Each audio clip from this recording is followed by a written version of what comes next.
Hi, my name is Luna, and I'm 34 years old. Today, I want to share a story that's both sad and funny. It's my way of honoring my late sister-in-law, who always found humor even in the toughest times. First, let me tell you about my brother Leo. He's younger than me and was my best friend growing up. But as we got older, we drifted apart, although we still met up once a week. When Leo went to college, he started partying a lot, barely attended classes, and dated many women.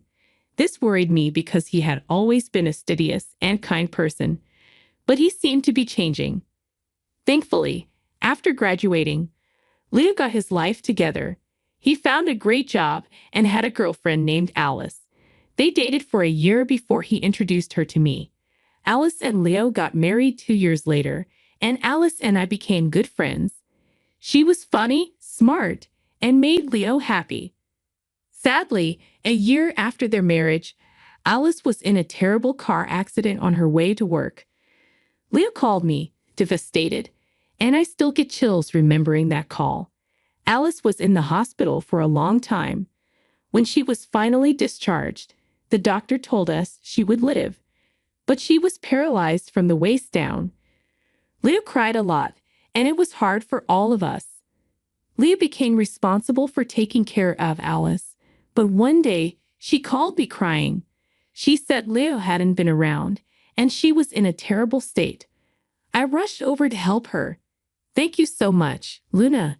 You don't know how much you've helped me," Alice said after I cleaned her up. "Oh, hush. You're like my sister, and I want to help you," I replied. "I don't know how else to repay you, though. Maybe you could tell me why you're all alone. Where's Leo?" I asked. "I have no idea. He left yesterday to get groceries and hasn't come back yet." "What? Why?" "I don't know. He was unhappy about my accident and paralysis, but I hoped he loved me enough to stay." "You think he left you? Either that or something bad happened to him. I'd rather think he left than that he got hurt. Since he hasn't been back for so long, I'm going to assume you haven't eaten either. After I feed you, I'm calling Leo to give him a piece of my mind." "I don't think that's necessary."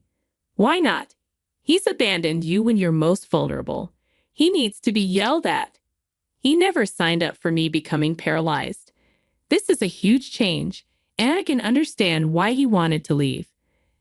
"Alice, if the roles were reversed, if he got into a horrible car crash and was paralyzed, would you leave him?" "Absolutely not. I love Leo, and I would want to stay with him no matter what."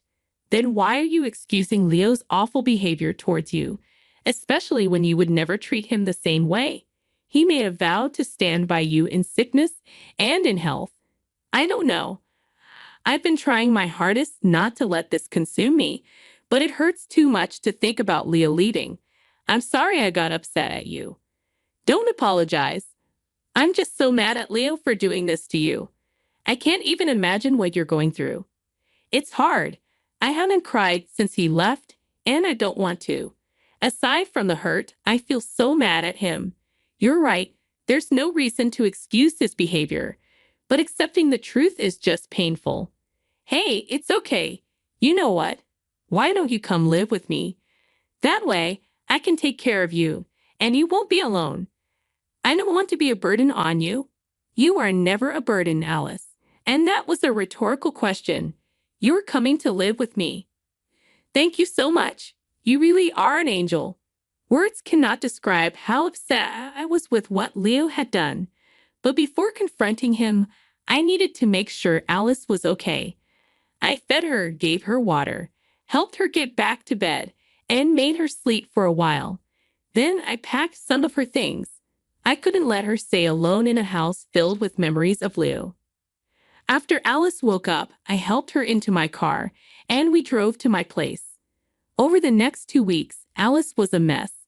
She went from being full of life to a shell of her former self. She cried constantly, and my heart hurt for her. I tried to help by taking her out for coffee whenever I could after work. I also kept trying to contact Leo, but he never responded to my texts or calls. One day, Leo finally picked up the phone, and I struggled to keep my cool. Hello, Leo. Wow, you finally picked up your phone.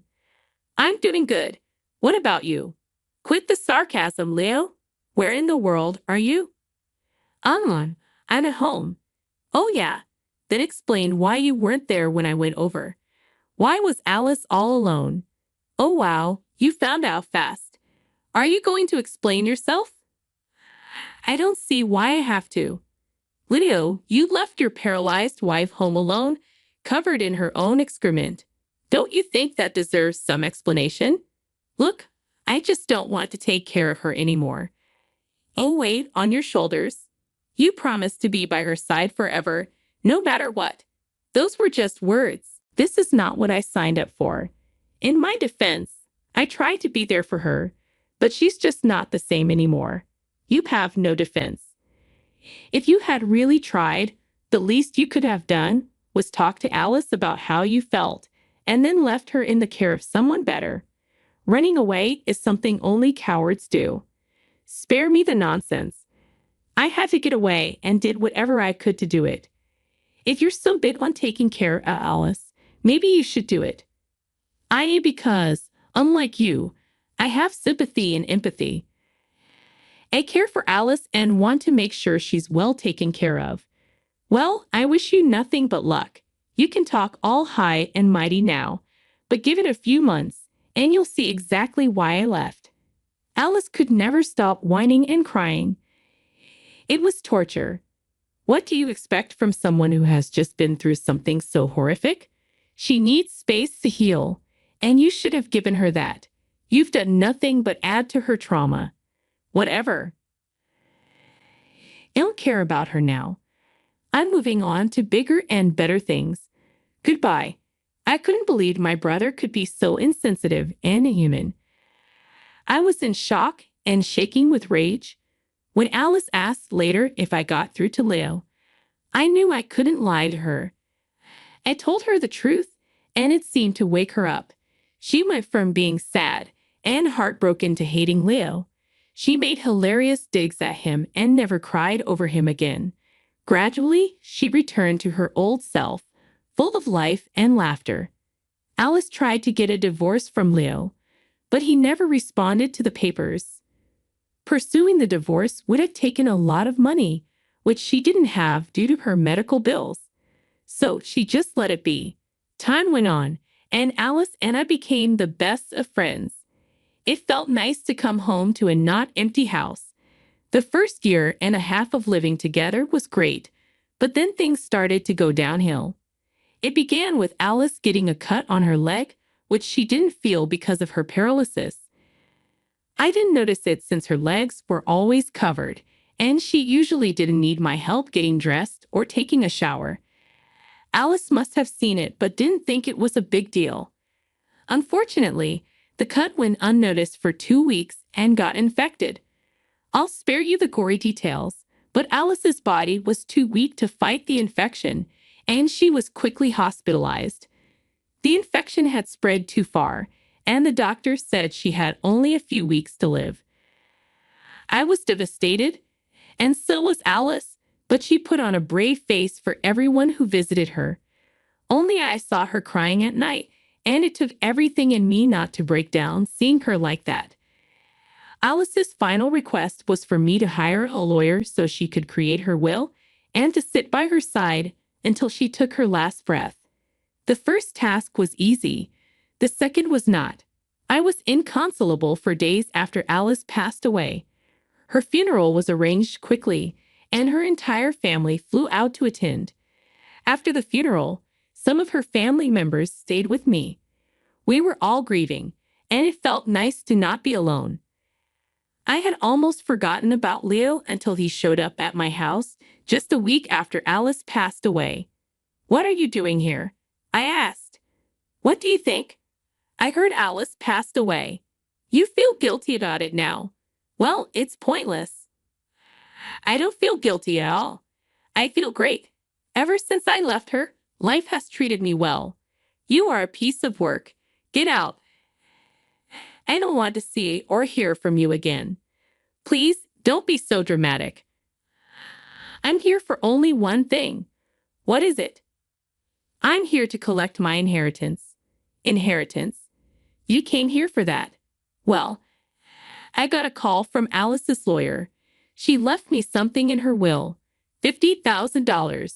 You're lying. She hated you. Why would she leave you so much money? Clearly, she didn't hate me enough. Did she leave you anything? No, but I don't care about that. That's a shame. The most valuable thing she gave me was being part of her final moments.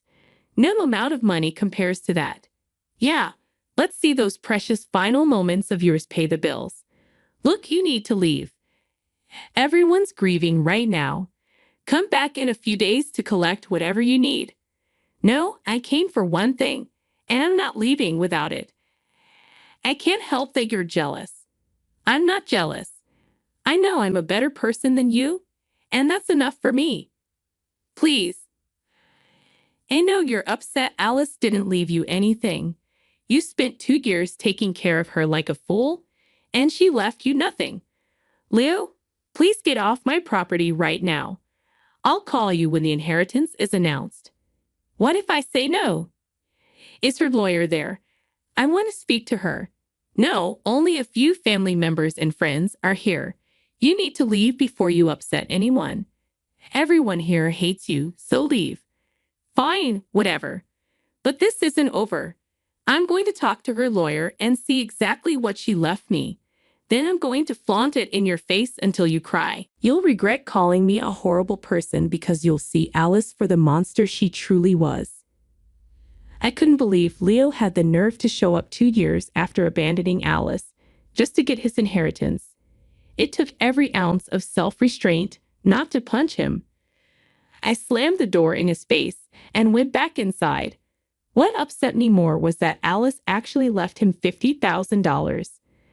I knew she hated him more than anyone, so why leave him anything at all? Maybe because he was still legally her spouse. The more I thought about it, the more upset I got, and I was already grieving enough. I didn't expect Alice to leave me anything. Living with her for the last 2 years didn't feel like a burden. It felt like living with my best friend. Still, I couldn't help but feel disrespected that she left Leo so much money. Over the next 2 days, I tried to put those thoughts out of my mind while coping with my grief. Then I got a call from Alice's mother, Maxine. Hi, Luna. Are you free to talk for a few minutes? Yes, of course. How are you doing? Well, I'm getting by, I suppose. What about you? Same here. The house feels so empty without Alice. Thank you so much for helping her out. By the way, Maxine called me to talk. She said, if I didn't live so far away and have 2 young children to take care of, I would have helped her out myself. I replied, you don't have to thank me for anything, Maxine. Alice understood your situation and never wanted you to feel bad about not being able to help. I'm just glad I could be there for her. Maxine said, Alice was right. You're an amazing person. It's a shame you're related to that awful brother of yours. I know, and I'm so sorry Alice had to go through everything with him. I never thought he could be so heartless. You have nothing to apologize for. Besides, if Alice hadn't met your brother, she wouldn't have met you either. That's one way to look at it. Why did you call? Is something wrong? I wanted to tell you something about Alice's will. I didn't see the will, but I don't think she left me anything. What are you talking about? She left you her house. What? Leo came over and bragged about how Alice left him $50,000 and nothing for me. Maxine explained. Alice's lawyer called him to tell him about it. But there's more to the story. Alice hated Leo, especially after you helped her see his true nature. She asked her lawyer to call Leo right after she passed to give him his inheritance. But if she hated Leo, why did she leave him $50,000? Aren't you curious about how she had $50,000 to begin with? I am, but I didn't think it was my place to ask. Well, Alice never had $50,000 in cash or her bank account. She had it in Blockbuster gift cards. Wait, what? So she's giving Leo a bunch of useless blockbuster cards. Yeah, she wanted to leave Leo with one last screw you for abandoning her. Oh my God, that's amazing. Did you really think Alice would leave without giving you something? I wouldn't have minded, but Leo is coming over tomorrow. It would be amazing to see his reaction. Can you record it? Of course, I'll do it for you. I couldn't believe it. Of course, Alice would want to get back at Leo for abandoning her. I was so caught up in my grief that I hadn't thought of it that way. I felt bad for doubting her, but knew she did this to make me happy. I asked Maxine to send me a copy of Alice's will so I could show Leo if needed. Then I texted Leo and set up a meeting for the next day. I went to Alice's house to find the box of blockbuster cards. I knew she loved movies, but to have that many cards was surprising. I started tidying up the place. Alice had left me one of her most cherished possessions, her house. She worked hard to buy it, and being there felt strangely comforting. I found the box of blockbuster cards and decided to spend the night there. The next day, around noon, Leo came to the house. He had a smug look on his face. I tried to keep a sad face so he wouldn't suspect anything.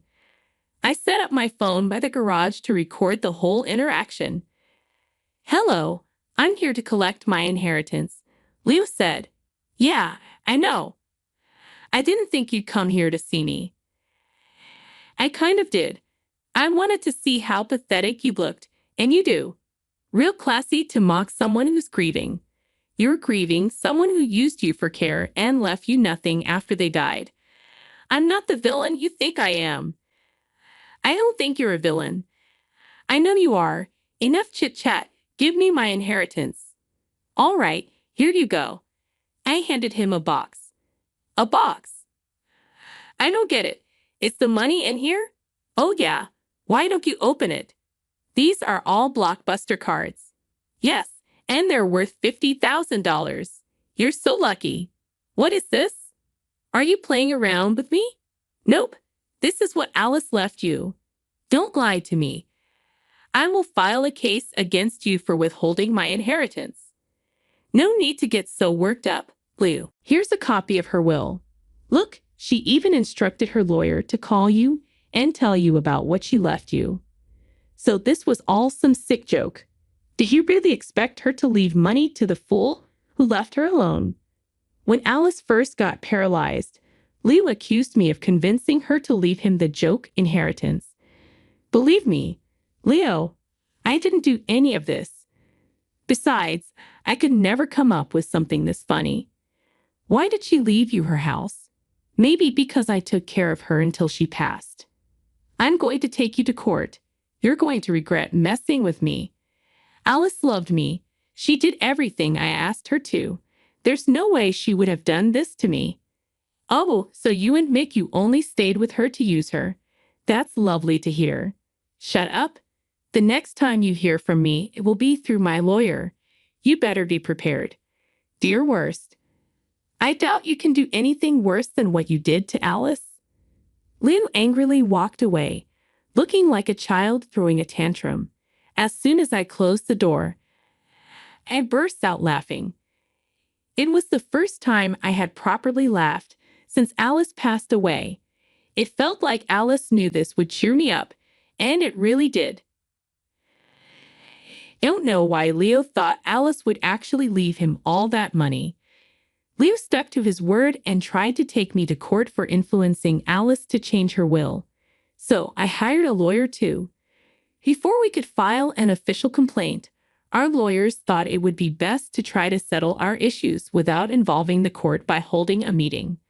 At this meeting, I showed Leo's lawyer all the proof I had against him. Showed proof of him abandoning Alice just 2 months after she got paralyzed. I showed proof of how Leo never helped Alice financially even after he left.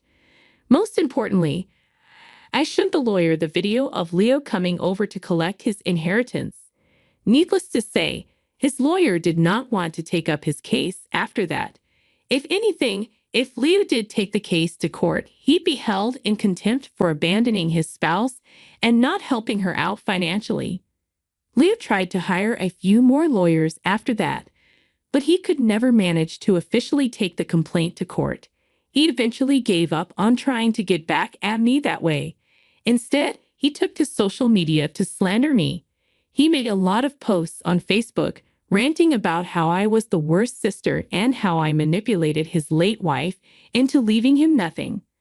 When I initially recorded our interaction on the day Leo came to pick up his inheritance, I had only shared it with Alice's mother, Maxine. We both had a hearty laugh over it. The only other people who saw the video were my lawyer and the few lawyers Leo involved when he tried to file a case against me. I never showed anybody else that video because I didn't think it was right to humiliate Leo anymore. But since he took to social media and tried to make me seem like the bad guy, causing me to receive a lot of messages from family and friends telling me that what I did wasn't right, I decided it wouldn't be right to stay silent. So I posted the video on my account and then swiftly blocked Leo. Everyone who once criticized me quickly took my side and apologized for assuming things without asking me for my side of the story. Leo's in hot water with everyone, and many of our family members have cut ties with him. It turns out he had lied to them about how he'd been taking care of Alice. He told them he had to move to another state for work and left her in my care. Everyone had been praising him, but none of them knew the truth. I don't know what happened to Leo after that, but it's nice knowing he finally faced the consequences of his actions. As for me, I'm doing a little better. I'm still grappling with Alice's passing, but I've decided to live in her house so I can feel like she's still there with me. Thank you so much for listening to my story, and I hope you enjoyed it.